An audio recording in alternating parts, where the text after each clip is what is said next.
Hey there, Film Buds. Welcome back to the Film Buds podcast. I'm your host, Paul. And I'm Lauren. And today is our first March episode. Woo!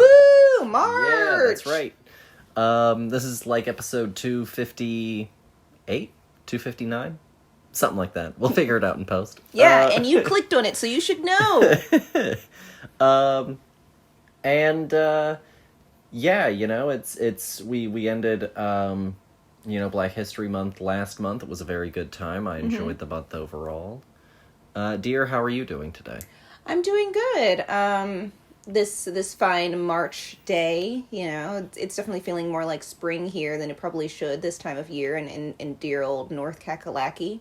But I'm enjoying it. So it's a good day. It's a good day to talk about movies, When isn't? I mean, honestly, here on the Film Buds, every day is a good day to talk about movies. That's right. No, I agree with you. It's definitely, a nice, pleasant, bright day, at the moment. I definitely agree with you that it normally should be colder. I do find it a little bit unsettling how warm it is, but that aside, it is nice to not, I guess, necessarily be freezing to death in the morning anymore. As we sip our morning coffee. Yeah, that's right. No, it is a good day, and we do have a good episode in store for y'all. We're going to be doing a double feature, actually. We're going to be talking about, since the new one just came out, Creed 3, we're going to be talking about Creed and Rocky, the original Rocky. So I guess before we get started into that, you're not much of a sports person in real life. You don't really watch any singular sport religiously. There are certain sports that you actively don't watch. So with all that said, I do have a little bit of a starting question for you. What sport do you think is the most interesting to watch cinematically, and why? The most cinematic sport to watch. I really think that I guess it really just depends on how you tell me it.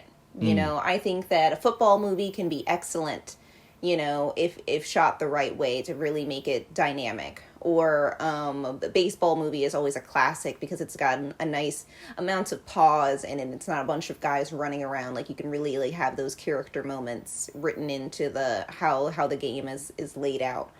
I don't know. I guess it's probably like a bad sport to try and make cinematic for me is like golf. Like, I don't care about golf. So, but yeah, I think it's just really like, because I grew up watching like Sandlot was like a classic sport movie that I watched a lot of, and like didn't really consider it a sport movie because I think that the best kind of sport movie is the one that is the least amount about the sport itself and more about like the players of the sport. I think, because 42 is a great movie, but it's about Jackie Robinson. And not necessarily about baseball specifically. It's just about his story within our history of baseball. Rudy's a great football movie, but it's not about, the sport itself. There's nothing dynamic for me about sports really without the meat and potatoes around it. Yeah, you were talking about golf,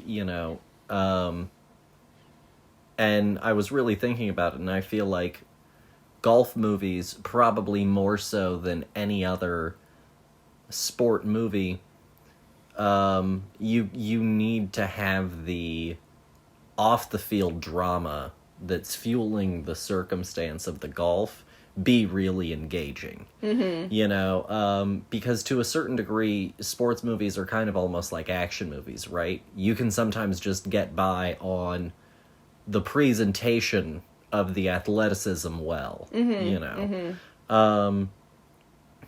making it engaging and thrilling to watch that way. Golf doesn't have that. Yeah. So you really have to rope people in on, that off the field drama far more so, I think, than you probably have to do with other sports. I also find that I guess like shorter sports work better in the format of like having it be like a good movie. Like I cannot have, I guess, to go back to golf, or let's say another one. I don't really like tennis movies because tennis has so many rounds. It's hard to, or a NASCAR movie where you're like watching a whole bunch of people go around in a circle like 50 times. It's really difficult for that to be like so engaging for long periods of time. Because also, like, I don't really understand the rules of the sport itself so much to be like, oh yes, this mile marker that they're talking about means something to me because I know that we're halfway done at this point, or we've got one round left or something. This is the make or break moment. Well, I feel like whenever you have a sport that does maybe not have the same sort of mass awareness of rules, that is usually when, even with movies that do have some of the awareness of rules built into them, that's usually when you have the announcers, come in, as part of the built-in soundscape of the film. As we enter into lap 250, that's just noise, at a certain We're point. now officially at the halfway point of the race, and it's looking like things aren't going well for, Johnny Bobby in the Mountain Dew car. That's right. That's right. I like Johnny Bobby. And so that's I think, the typical sort of device that a lot of people try to like skate away with, as the fill-in points for the audience. This is why you should care that, this is where the stakes are at, kind of a thing. It's interesting that you mentioned tennis. Tennis does have a lot of rounds, but I think the benefit about tennis is that, much like a boxing movie, it's a duel. You get the intensity of the back and forth, and I think that is where it can get really engaging, but also, with boxing, you can have them be in the same shot together. Tennis, it's like watching two people shoot at each other, back and forth, and so I think cinematically you do run the risk of like potentially losing some of your geography, at the wrong time. But to a certain degree, you just need the power of the montage, of the sensibility of it. Who's winning, who's losing, based on the intensity of what's going on. No, yeah, and how is that a driving force for my main character, who I would assume is one of the people? Yeah, are we seeing them grimace a lot? Are we seeing them victorious a lot? We can chop through some of the rounds, with those sorts of things. I think one of the best obscure sports ever put into a movie is easily bobsled with Cool Runnings. Oh, fantastic film. Absolutely a fantastic film. I think sometimes obscure sports, or the obscure presentation of sport is sometimes the best use of sports films. Dodgeball. Happy Gilmore. Cool Runnings, these sorts of, more out there, more odd usages of sports that otherwise don't have that sort of attention or appeal, to a degree. I remember growing up, there was this, like, Disney movie that was the, like, Danica Patrick story, and it was, like, her growing up and becoming, like, the first female NASCAR, and I always thought that was really interesting, because there was also, like, a story behind it that was way more gripping, I felt like, than, just watching the sport itself, play out. Rush is a movie that I like quite a lot, because it's a racing movie, but they wanted the structure to be a race between the two characters, and so they didn't necessarily want it to be a villain, in a good guy narrative. They wanted it to feel like two contenders. No, yeah. And also, like, again, if you're doing something creative with it, like, that's interesting for me. But if it's, like, purely, like, a football movie that is showcasing the joys of football, I could care less. No, I could absolutely... It's just like watching the sport for me. No, I totally understand where you're at. I think my current pitch for a sport movie that crossed through my head that I absolutely would go and watch, Danny McBride led curling film. Oh, hell yeah. Absolutely. Sign me right on up. Oh gosh, you're over here spitting gold. I was thinking about that gymnastics movie with the teenagers, where it's like supposed to be like a kick ass kind of, got like these. Do you remember this film? Is any of this ringing any bells for you? And it's not Bring It On? No, it's not Bring It On because it's gymnastics. It's not cheerleading. It was like this movie that came out in like the early teens, maybe like the late just aughts, I guess. I probably know it, but it's not clicking anything hard right now. Do you have a name? Oh gosh, I would have to look it up. Don't worry about it then. But it was like one of those films again that was interesting because I think it had America Ferrera or somebody, America Ferrera type in it, But it was this group of girls who were competing to be, in the Olympics was basically like the goal, and it was just an interesting story that I can't apparently remember the name of, but it's been years since I watched it. But I was just like trying to think of another sport movie, and you're just over here like throwing out pure fire. No, I'd watch the shit out of that movie. Oh, absolutely. It'd be fantastic. Make it a tight 90, in and out. Done. Oh, yeah. Because also we're going to take it, like, really seriously. We're going to, like, really have him be, like, that mustachioed man from North Carolina that was in the Olympics. Yeah. Fuck yes. That's who he can play. I want it. Please. And we can get, like, a few cameos in there of some good curling competitors, Melissa McCarthy, or something. No, yeah, because it's a sport like golf that you don't have to, like, actually be physically fit to do. You just have to be, I guess, flexible enough to, like, do the lunge and the throw and, like, the shakes, the little... The broom shakes, yeah. Yeah. The broom, we clearly know about curling. Well, I think a really good curling movie would help educate the masses That's right. on this underrated sport of pure gold. My mother loves curling, and there's a coworker of mine did like a curling class, and he had a great time doing curling. No, yeah, because there's apparently a curling center in our vicinity. Yeah. So, hell yeah to that. But yeah, I think that's all well and good. I think that. Yeah, for me, I definitely tend toward, things like boxing, tennis, things that allow us to really get into the nitty-gritty of individual characters, because I think that when you typically get into team sports, you're usually focusing on an individual, amongst the team. It's not so much of the ensemble that's happening. Mm-hmm. A really great example of, I think, a good ensemble in a sports movie is A League of Their Own. Okay. Which is about women's baseball during World War II while all the men were away. With Gina Davis, Madonna, and Rosie O'Donnell. Oh, wow, that's a whole cast And of Tom weird Hanks. people. Oh my gosh, and Tom Hanks. Fantastic. He didn't get sent to the war, you say? He's the coach. Oh. And he's sort of a gruff figure, and a little bit of a drinker, and it's a really enjoyable Tom Hanks performance. Copy. Interesting. With a great cameo performance of John Lovitz as the recruiter. Very enjoyable film, and so I think that one does a good job of balancing some of the ensemble, because all of those characters of that team feel really distinct and unique. Mm-hmm. And that's, I think, the other thing, right? Like, 42 is a great movie for Chadwick and for Harrison. And to a certain degree, it does allow Alan Tudyk to go and play against type. But, like, beyond that, who else are the people on his team, really, to a certain degree? You know what I mean? Well, yeah, but I mean, they're faceless, nameless people Because that it's are about yeah, but it's 42, also it's about like Jack. I guess what side of the topic do they sit on? And I feel like they do a good job of me being like, I don't know their names, but I do know that this guy likes Jackie, and this guy is racist. And so I think that that's another key element for me, is also how, if you're going to give the time to other characters, how well do you balance the personality of team members? I get that. And make everyone seem unique and varied. I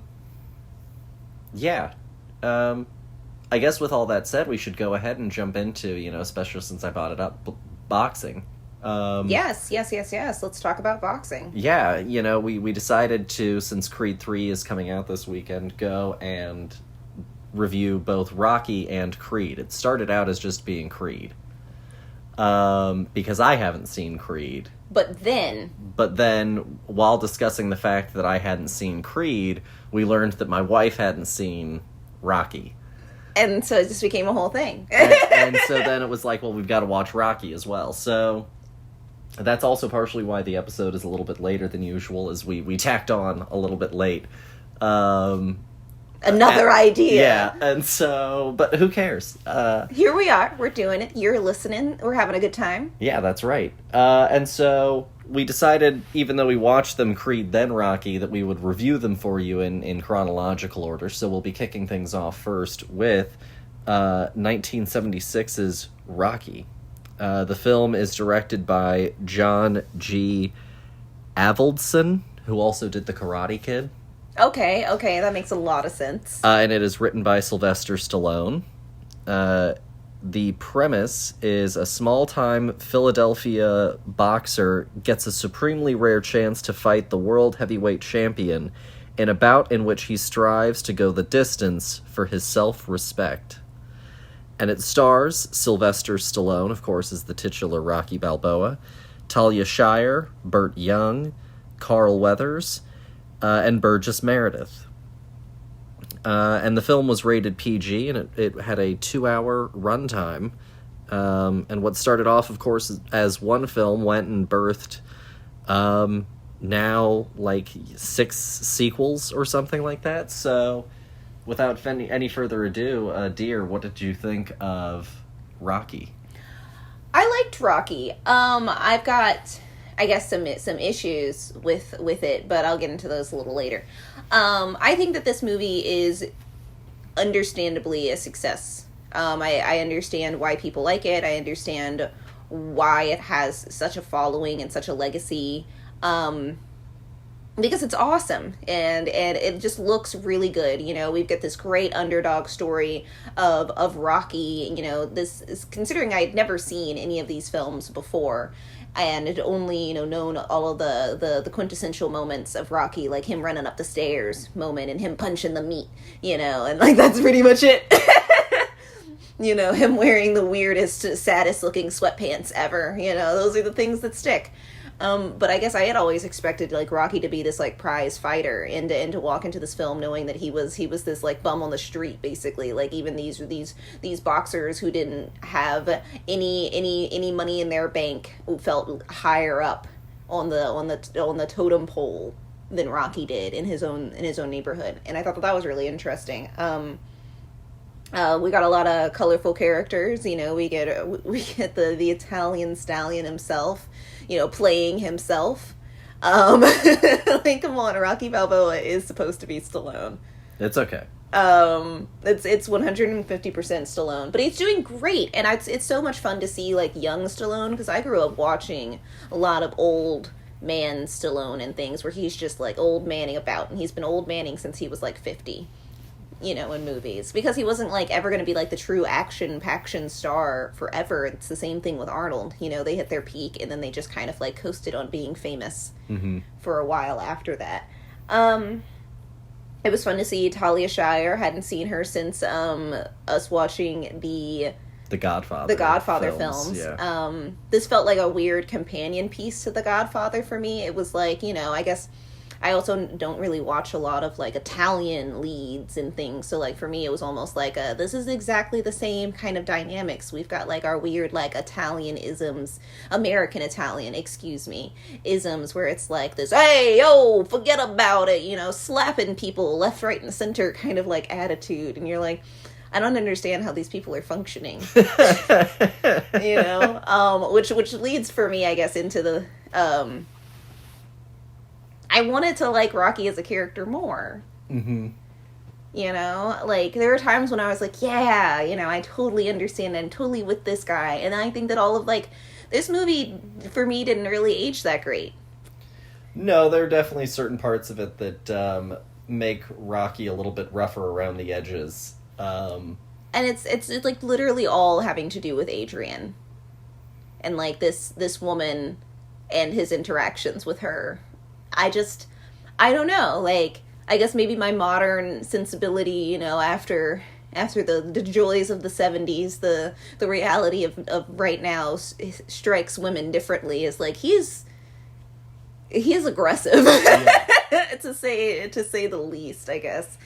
And, like, you know, you walk away from it with, like, I guess he's better than her brother, but, like, that's a low bar to clear. No, yeah, because her brother is a fucking scumbag, and, like, he's just this, like, sad little twerp of a dude, and that's kind of almost, like, what this movie, like, pulls out a lot of, is a lot of this, like, weird toxic masculinity, like, and in this vulnerable state. Mm-hmm. You know, these people who have been using all of this bluster as like a defense for actually being just like a sad little baby. Mm-hmm. It's like, her brother sucks, but he's also masking all of this with, like, alcoholism. Mm-hmm. You know, to get through his day, he has to be smashed, which means that he goes through these wild and crazy mood swings, which usually is him being very aggressive to his sister. Mm-hmm. To the point of, like, forcing her to go on a date with Rocky, even though Rocky wants to go on a date with her, but has no idea that she's not expecting him. He's literally, like, forcing her out of the house. He throws her Thanksgiving turkey outside, and it's like, you're gonna go out on a date with this guy. Yeah, you're not gonna stay inside and cook that stupid fucking meal. And it's just, you know, comparatively, sure, Rocky is, like, you know, this white knight. But then, like, he, like, forces her to, like, come into his apartment. Yeah. And, like, you know, why don't you want to get comfortable? And what's going on? You don't like my house? Like, is something wrong with me? And literally the moment she's like, I think I'm gonna leave because I'm uncomfortable, he, like, fucking corners her. And it's like, but I'm just gonna kiss you real quick, okay? Like, you don't have to kiss me, but, like, I want to kiss you. And then he just does it. And then they had sex, and I was like, I don't understand anything this movie is trying to tell me, because this is not a good relationship. And it was just another thing that I was just not expecting from the franchise, you know, of knowing him screaming, Adrian! You know, it's classic. I was like, oh, this is going to be a true love story. And I was like, ew! While watching it, and I don't know. But I thought that Carl Weathers makes this movie. Yeah. Makes it better. Every scene that he's in, his perfectly soft-looking afro, mwah. His fantastic mustache, fantastic. Him coming in that patriotic outfit for the fight, gold. Like, I love the fact that this man is hamming it up as the buffest man in town, basically. Yeah. It's great. It's truly fun, because Carl Weathers, like, deserves more attention, and did, especially in his prime, and he ended up, like, playing characters like this. But he is here, and he is having fun. Yeah, and he's doing a great job. Oh yeah, completely. Those are my thoughts. I'm gonna pass the mic off to you. So, you know, I hadn't seen Rocky in some time, but it was a movie that I had seen growing up. But also wasn't necessarily one that, like, we watched on the regular. Mm-hmm. I don't think we even necessarily had it on DVD. I think it was one that we would occasionally rent, you know, kind of a thing. Good old Blockbuster.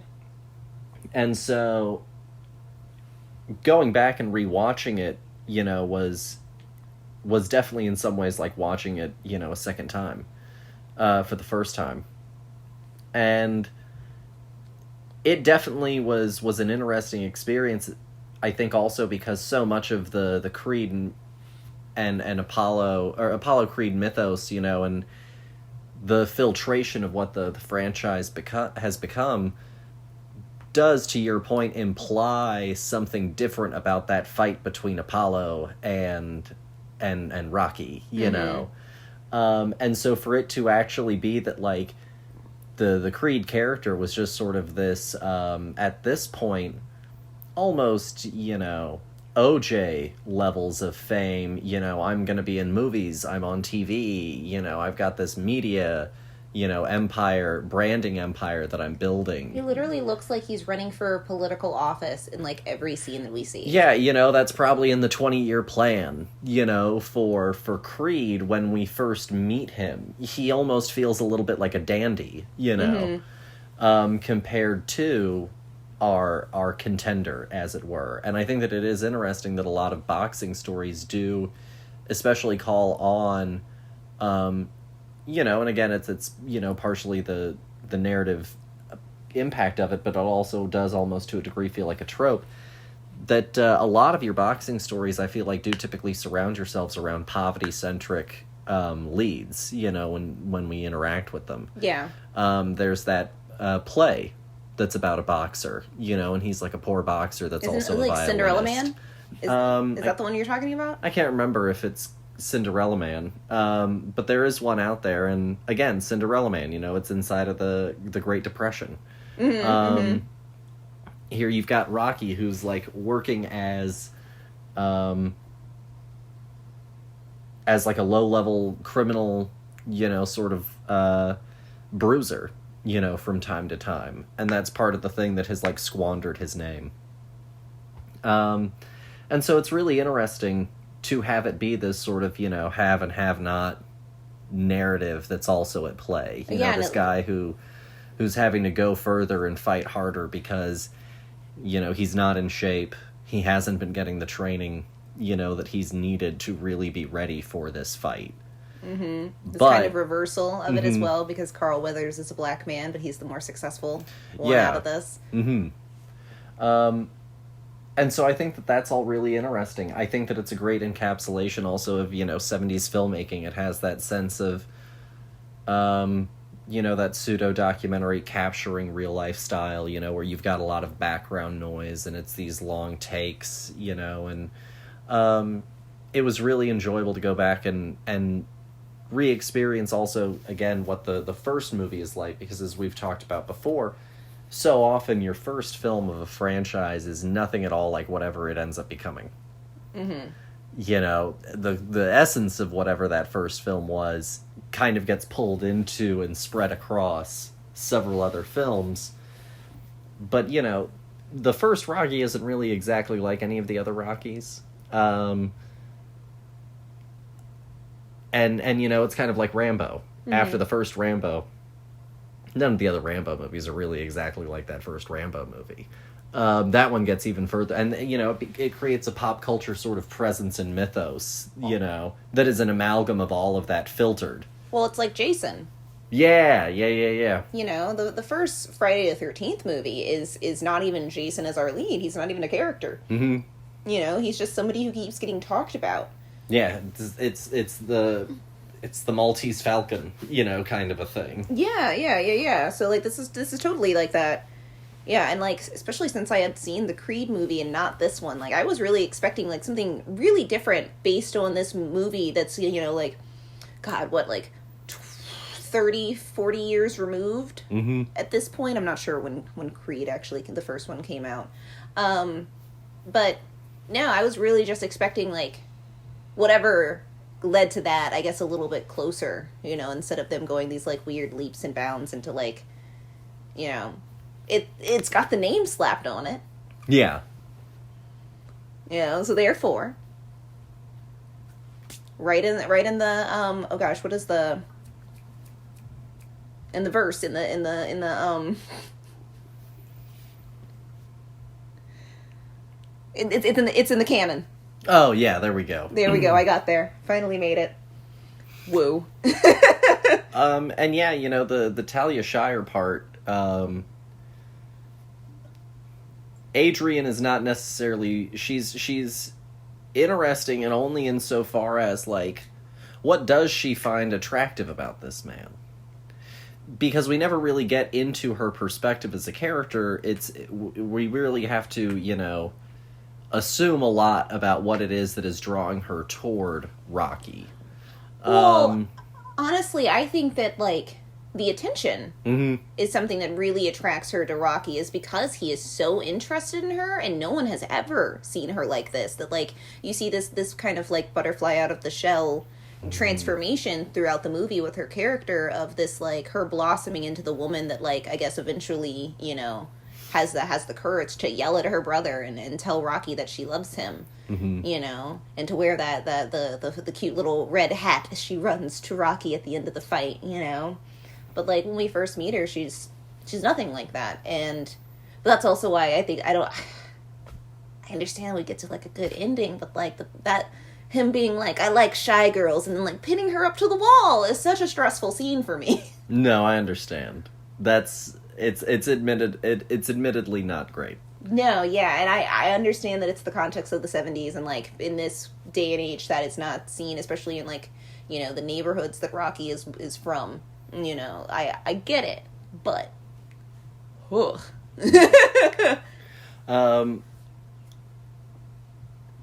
But no, I overall I really enjoyed going back and rewatching this movie just because it was it is such a unique time capsule, I think, because also you get great shots of a city at that time as well. And so you have a a real sense of the overall environment. And I enjoy all of those elements to it. And it's also, I think, one of Sly's, you know, best performances. I think it is a really great... it's a great character for him. I would hope so, since he wrote it. I mean, again, it's very natural, you know, I think that's what makes it so great for him, especially for this time period. And he does bring charm to it, you know. This is a character type that we've seen a lot before, you know. I could have been a contender. But I think that he manages to bring a lot of warmth and humanity and charm to what could be a completely unlikable character. No, you're totally right. You're totally right. I mean, honestly, I think that this movie, again, has a lot of interesting looks into, like, the male psyche and that connection to this sport and the idea of wanting to go into the ring and leave it all there. And it doesn't matter that you come home and the next day you feel like crap. You know, you did something that left a mark. Yeah. You know, and that's really interesting. Like, I loved the guy who ends up training him. His whole like, come and beg Rocky for the opportunity to train him after years of ignoring him. You know, and this scene about him being like, I was you know, I had a prime, but I didn't have a manager.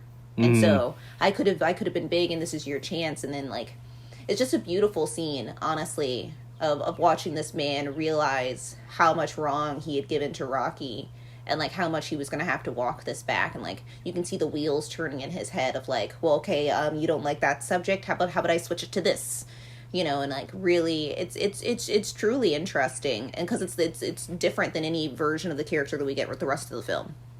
No, absolutely, because he is this, you know, this hard-nosed, hard-ass that doesn't seem to want to admit, you know, fault or wrongdoing. And really holds a harsh stance against Rocky.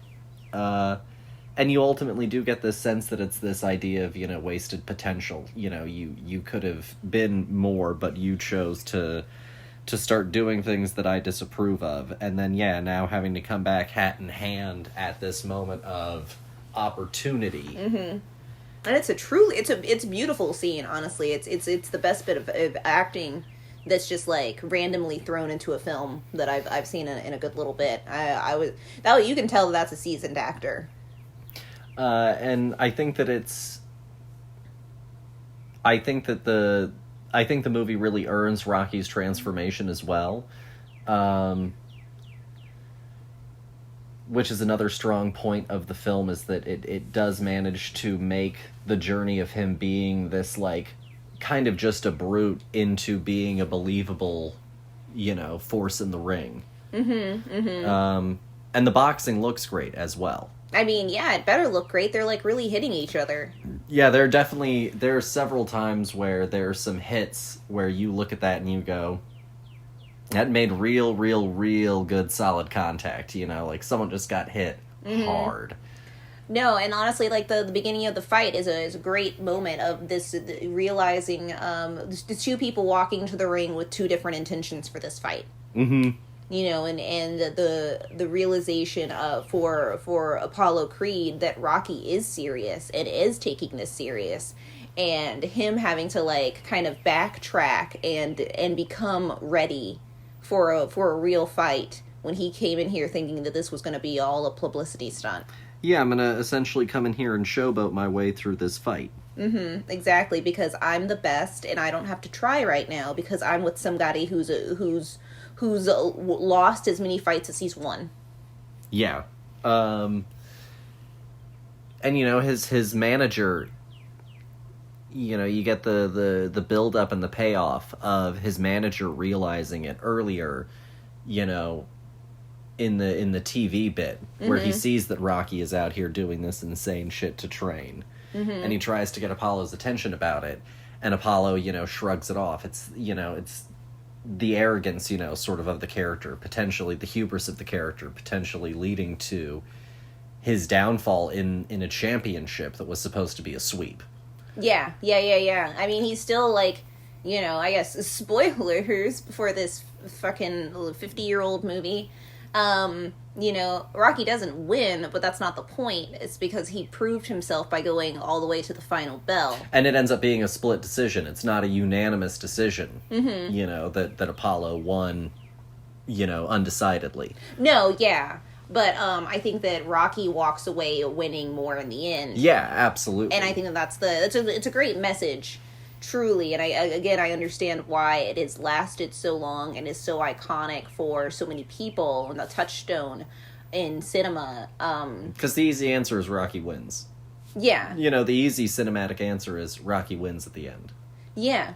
But that's a lame answer, actually. It's the easy answer, but it's the lame one. And it's this very humbling, this leveling of the playing field of this, rich versus poor, privileged versus not, educated versus not. This real leveling of anybody can do anything, and you're just as good as that guy over there who had all of the gifts. Mm-hmm.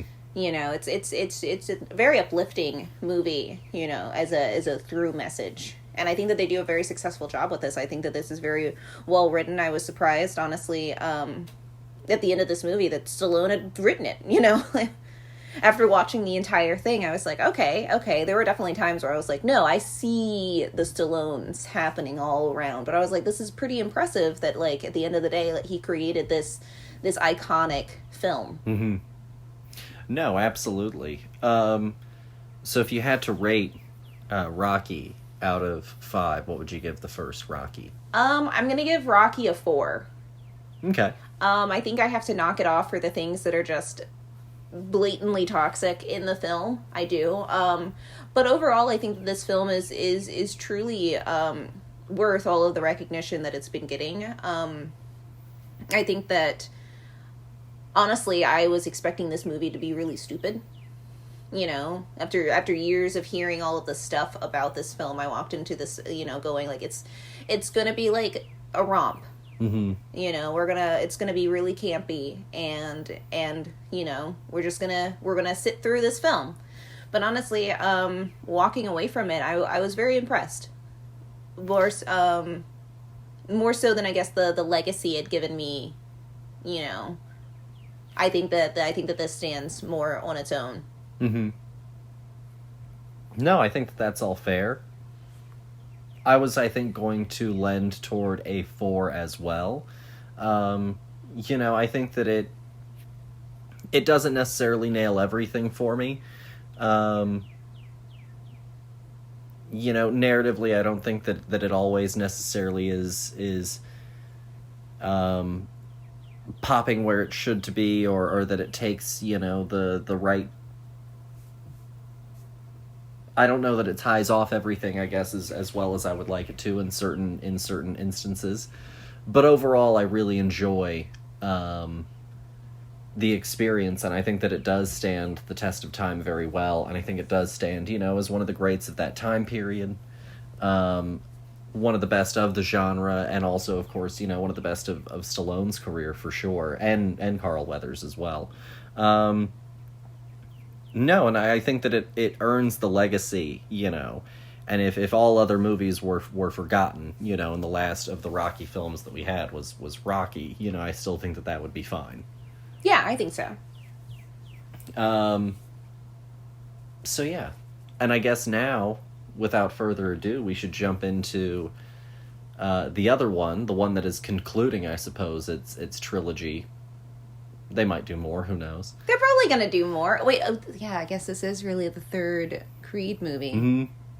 Man, I did not watch the second one. I got to catch up. Well, it's getting here today. Oh, well then perfect. Fantastic. So, now, without any further ado, we'll jump into Creed, which came out in 2015. Wow, it's almost been a decade. The film is directed by Ryan Coogler and written by Ryan Coogler and Aaron Covington. The premise is former world heavyweight champion Rocky Balboa serves as a trainer and mentor to Adonis Johnson, the son of his late friend and former rival Apollo Creed. It stars Michael B. Jordan as Adonis, Sylvester Stallone returning as Rocky Balboa, Tessa Thompson, Felicia Rashad, and it came out, like I said, in 2015. It's rated PG-13 and runs for 2 hours, 13 minutes. And this is the 6th Rocky film. This is the 6th in the franchise. So we've got Rocky. There were 4 after Rocky, and then now this Creed one. Wait, yes. 5 after the first Rocky, and then this one. There is Rocky 2, Rocky 3, Rocky 4, Rocky 5, Rocky Balboa, Creed. Okay, so this is the 7th film. Yes, 6 after the 6th of the sequels. Yes. So here we are, also almost perfectly like 40 years later, at this point. And at this particular instance, 2015, we are definitely getting into the point in time where we're seeing these return of, franchises with these sort of legacy sequels, reboots sort of things. At this point, like the Evil Dead film has come out that sort of restarted things. We've had plenty of Texas Chainsaw Massacres at this point that all use that name. And so Creed was a really interesting opportunity to go to, one of the few like really successful sports franchises, out there. Honestly, yeah. Truly, when you think about it as a sport. And as like how many sports movies really have like this many movies, Moneyball doesn't have a sequel. I'm really blanking right now, honest. There's Sandlot and Sandlot 2. Sandlotter. That's not what it's called. Sandlot with a vengeance. That's right. Live free or Sandlot. You gotta write them down. These are all checks in the boxes for me, man. And then the reboot sequel, The Sandlot. That's right. But this time they have a 5 as the S. Oh, yeah. 5 cream. That's right, always. And so, I didn't see that many of the Rocky sequels. Mm-hmm. I have seen some of them, cut and paste them together a little bit in my brain. Because the one that I really went back to more often than anything was Rocky, the first Rocky. I know the one with the Russian because it's the one with the Russian. And everybody knows the one with the Russian. And so that was another thing that I thought was interesting, that definitely made me more interested in watching Creed, but also it was just one of those movies that still I never got around to seeing when it came out. And then years later, Creed 2 came out, and I was like, well, I didn't see the first one. I should probably see the first one before I see the second one, so I won't see the second one until I see the first one. And then I still never got my ass around to watching the first one. And so now here we are, at Creed 3, and finally I was like, all right, I'm going to sit down. I've got to at this point. God damn it, and I'm going to watch Creed, because I really want to see Creed 3 in theaters. So sitting down to go and watch it, I definitely know that people love this movie. I definitely know that people consider it, one of the better of the kind of legacy sequel films out there. And I know that this is one of the movies that made Ryan Coogler like a really big breakout as a director, and I think it even, to a certain degree, gave Michael B. Jordan even higher leading man status for a lot of people. Because his career was already definitely on the up, and on fire at this point. But I think that this definitely, really accelerated a lot of that. Mm-hmm. And it's a big deal to come into a brand like this, where you're filling in really for, you're coming in and being our focal point, even though Balboa is still here as a character. Mm-hmm. You're coming in and filling in those shoes. Yeah, it's not the traditional legacy where it's like the son of the person who was, like how they did in oh gosh, did they do that in the Karate Kid movies? Isn't it like a child? Well, in the current Daniel show, in one. In the current show, Cobra Kai, it's following the Nemesis figure as our good guy. I might be mixing up my things, but anywho, it's usually like the son of the direct person, child. Direct legacy person. And Balboa's pivoting over, but he's also filling in the Apollo role, so he's pulling this real double duty of filling in, for the character that we lost, while stepping into the role that Stallone has stepped out of as he steps into the Burgess Meredith part. Mm-hmm. And so it's a really interesting movie. I gotta tell you, it even managed to, I think, for me, blow past the hype that it had going into it. I was really, really struck by how magnetic this movie was. It starts at a 10, and I don't think it ever really comes down from there for me. Tightly told storytelling, engaging performances, incredible boxing on screen. Really fantastic stuff to watch. Some of the best shit that you can put your eyes on. That's fantastic. That was a great sentence. And beyond the boxing, the movie looks phenomenal. Mm-hmm. Ryan Coogler knows how to shoot a fucking movie. He knows how to hold a shot, how to take long takes, and let motion and action play out. He does some great sort of, tracking shots.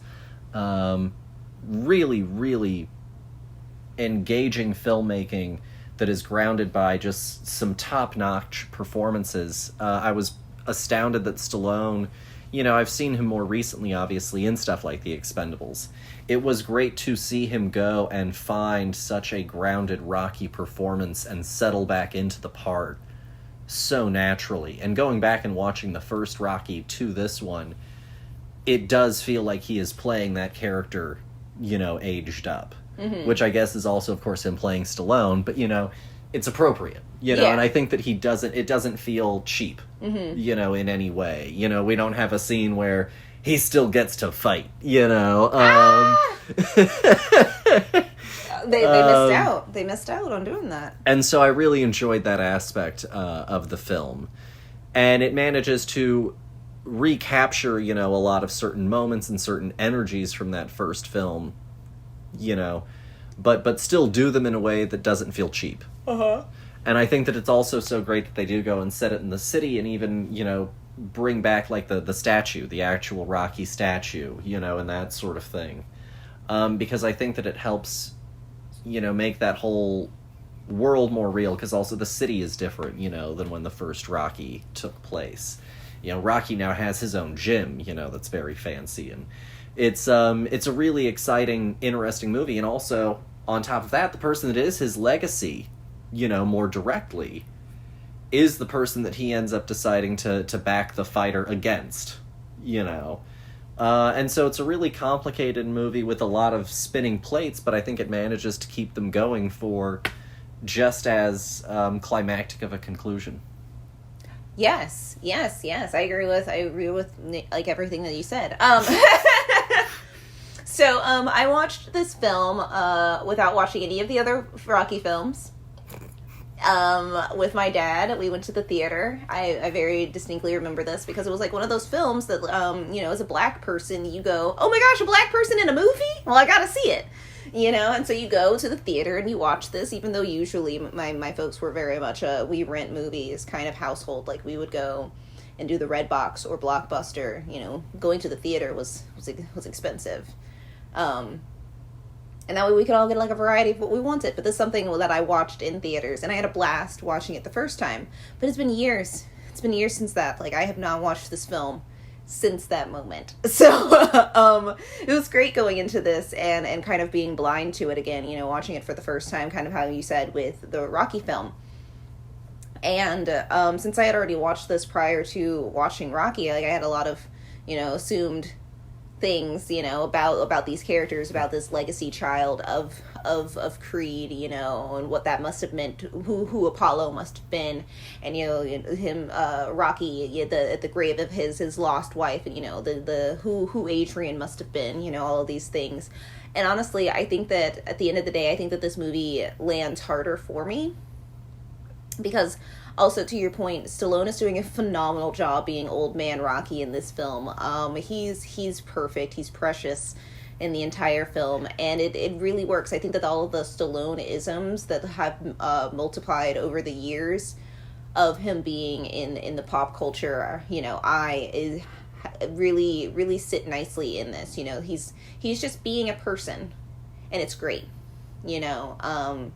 And all of the things that are hard that he's going through, you really feel that with him, and he's just doing the best acting that I've seen him do in a very long time, and it's so nice to see, and it's a reminder of why we watched these people to begin with, especially also he's grown so much over the years. And this movie is also a great movie for Michael B. Jordan. Yes. This was like the thing that launched his career, but I think that the moment that I realized he was around was Black Panther. Mm-hmm. The same, honestly, with Chadwick. Was like this huge, posters were plastered everywhere of these people. It was a huge movie, and so I think that was the thing that really cemented him as a person in my viewing of movies catalog. But this film is great, and he does a great job, and I'd forgotten how good this movie truly was because of so much time being passed. And Tessa Thompson's in this film. Like, what are you doing? Yeah. She's just doing like normal people in this movie. She's not like putting all of her Tessa Thompson's. It's not a high concept anything, it's not Westworld or anything. She's just being a person, and it's so interesting, and it's much better than whatever she's doing in Marvel, Marvel be making and breaking people, I swear to God. Don't worry about it. But no, this movie has great fight sequences. It really, like, you follow the story so tightly, and it's really just a nice story of these parallels of these characters who also, that I knew going into Rocky that Apollo and Creed were not enemies. And I was like, well, how do they get to not being enemies? Because every fighting movie is always about these two rivals where we've got our good guy and we've got our bad guy. And, like, so Carl Weathers has to be my bad guy. Like, Apollo Creed has to be my bad guy. If Rocky is my good guy, he's my white hat. But, like, the fact that, that's not the outcome that you get in this movie that's so far-flung in the future, really is such an interesting dynamic as well. Him teaching this kid after saying no to training anybody else. Mm-hmm. He sees this kid, and he feels like he owes him because of the history that they've had of him and his father. And it's truly just a really good sports movie. Honestly, you don't know what the true outcome of this fight is going to be. It could easily just be another. We're gonna psych you out like the first Rocky film. It's gonna be a tie. Mm-hmm. Or they're gonna pull the rug underneath us, and he's gonna lose. Mm-hmm. Because also this isn't the same kind of character. He is more like Creed in the sense that, like, he has all this money, he has all this wealth, and he hasn't had it for a long time, all of this privilege, but still chooses to fight. Mm-hmm. I think that this film is just a really good ride, and anybody who likes watching movies like this is going to like this film. You know, honestly, I think that this is more of an approachable boxing film than like others are. No, I think that's definitely fair. I think that across the board, this is, generally, a better, movie than Rocky is. Mm-hmm. I think that everyone has better tracing, better, outlines as characters for the most Mm-hmm. part, with a few exceptions here and there. But I think that it also doesn't manage to make it feel any less drained of color or vividness or interesting sort of drive, and truly the again, we talked earlier about the balance of the on the field and the off the field, so to speak, the in the ring, the out of the ring. And really, honestly, this movie does do a tremendous job of using everything out of the ring to make everything in the ring matter. Yeah. Whenever we step into that threshold, we know very precisely what the stakes are at this precise fight. Mm-hmm. And it is the classic, it does the great build-up of, the hero having to fight harder and harder opponents. Mm-hmm. He's going down and fighting nobodies and winning in Mexico. And then he comes back and, he pounds some nobody and then gets his shit clocked, by someone who's been in the ring for years, a seasoned veteran. And then we go and we have that seasoned veteran be one of the people that loses to our main antagonist of the film. And so we do this really good job of creating all of this table setting and addressing and build up to our final confrontation. And I think that it also does a great job of building that momentum. No, yeah, and they also do a great amount of parallels as well with the original film without copying and pasting. We've got this new kid to the block, Adonis, who's come to this new gym and wants to be seen by the trainer, and the trainer's busy training his own son because he thinks that this kid is going to be the one that's gonna he's gonna be the star. This is his legacy. Is making this kid the best that he can be, and I'll get to you when I can get to you, and it's kind of the same almost dynamic of Rocky going to this gym for 6 years and being ignored. It's going to be the same exact line. And I think that that's what brings Rocky to this kid more so than it's the legacy, but he's also seeing a lot of similarities because the first time he goes to that gym, he doesn't have to stay. He doesn't have to do anything, but he chooses over and over again this kid that he doesn't even know because he feels more connected to this person than he does to even the neighborhood that he's been in for so long. He's completely divorced himself from this world. So, no, I think that this movie is really, really deep and interesting. I also love the dynamic of Creed and Tessa Thompson's character, meeting. And I thought that was really organic, and I felt like their love story made sense. And didn't feel rushed or anything like that, because it's they're neighbors. She lives underneath him and blasts music, and that's their first interaction. It's him is banging on her apartment door to be shut the fuck up, and then she opens the door and he's just stunned, and is basically foot and mouth moment for him of being holy crap, I was expecting to come here and basically fight this dude, and here's this girl just standing in front of me. What? And it basically gets the door slammed in his face in this moment, and that's their first interaction. And the growth of their love story throughout the film is also very connected with his training and this almost cleansing of the bad blood in the air, of who he wants to be. Well, and he is to a degree afraid of and rejecting his legacy, whereas our antagonist, who is our blood descendant of Rocky in the ring, is desperate for the recognition. He wants that recognition and to be seen as the heir apparent, and he's hungry to finish and complete that legacy, with Rocky in his corner in his last fight before he's going to maybe go to jail, for being a piece of shit. And so I think it's again really interesting that, yeah, Rocky does want to go to this person who who, like you said, is fighting something else. Much like Rocky was. Yeah, and the fact that, like, he openly chooses to, like, he knows that he's a Creed, but he comes to, Rocky's hometown, and he wants Rocky to train him.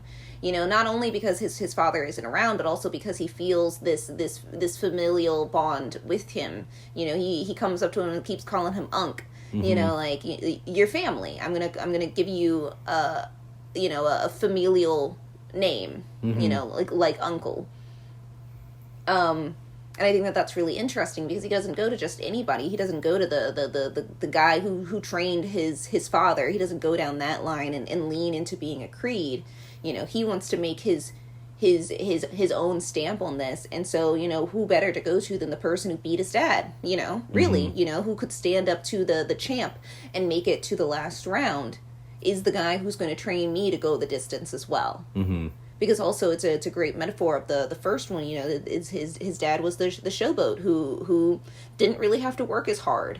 He had already gotten his legacy, and now he was working on being a celebrity. Whereas Rocky was this guy who fought his way up to the top. He got his golden ticket, and he proved that he had the right to be there. Yeah, pound for pound. No, it's just I think that you said that you felt like this film was a better film than the Rocky film, and I do. I agree with that as well. I think that everything is more fleshed out, but it doesn't feel dishonest to the legacy of what a Rocky film is. No, not at all.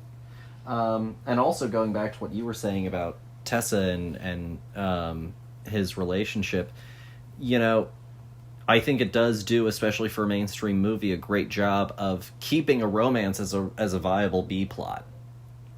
So often we either have the romance as the Rush condensed version, and it's a little bit more of a C plot, or it's already baked in, and the character is already in that relationship, and we're dealing with characters that are, living with that reality.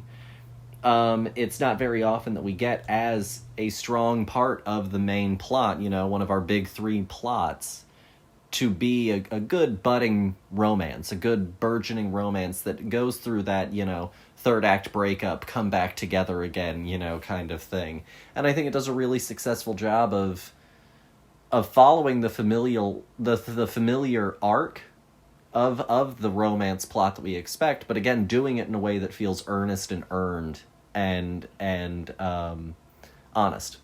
Yeah, and I also I always felt that it was really interesting the whole Tessa Thompson's character having the progressive hearing loss, but her love for music and that kind of being this metaphor for Creed, for Adonis and his storyline of this, I'm gonna do it until it kills me kind of thing. When you love something so much, you're gonna even when your body is failing you, you can't help but want to still to do it as far as you can. Yeah, Rocky's metaphor about, the day after the fight. When you can barely get out of bed, and you need someone to help you pee, and exactly. That sort of thing. It's the toll, that this kind of thing takes. And the willingness to boldly fall into it blindly, because not blindly but willingly. Yeah, knowing what you're signing up for. And knowing what it might cost. Exactly.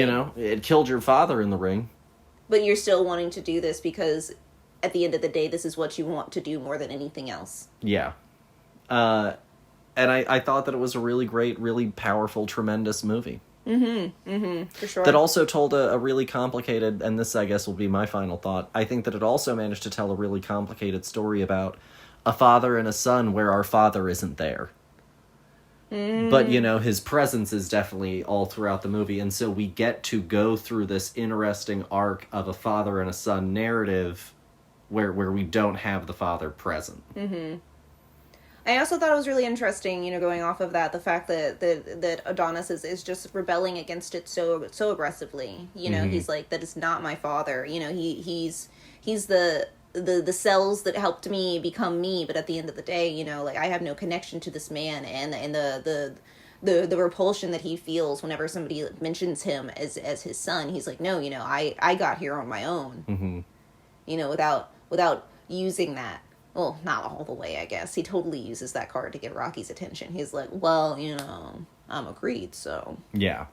But I think that he's still trying to, he doesn't take Creed's name until he basically has to.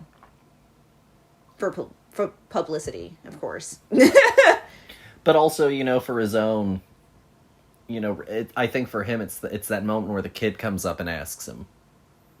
Hey, are you Apollo Creed's son? Mm-hmm. Yeah. That's what's up. And then the kid bikes away. Yeah, that's right. He just wheelie away down the street. It was so good. And for him, that was I think this is the impact that it has. Yeah. Me being Apollo Creed's son. Yeah, I can use this in his finally, because he's been Apollo Creed's son. He's been raised pretty much by Apollo Creed's late wife. Yeah. Yeah, who is not his mother. Yeah.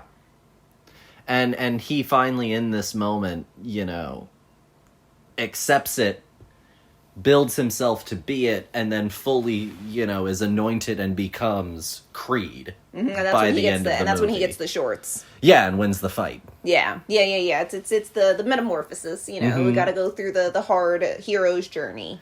And that's why it does start with him as, Adonis Johnson. Mm-hmm. And then he ends the movie as Apollo Creed. Or Adonis Creed.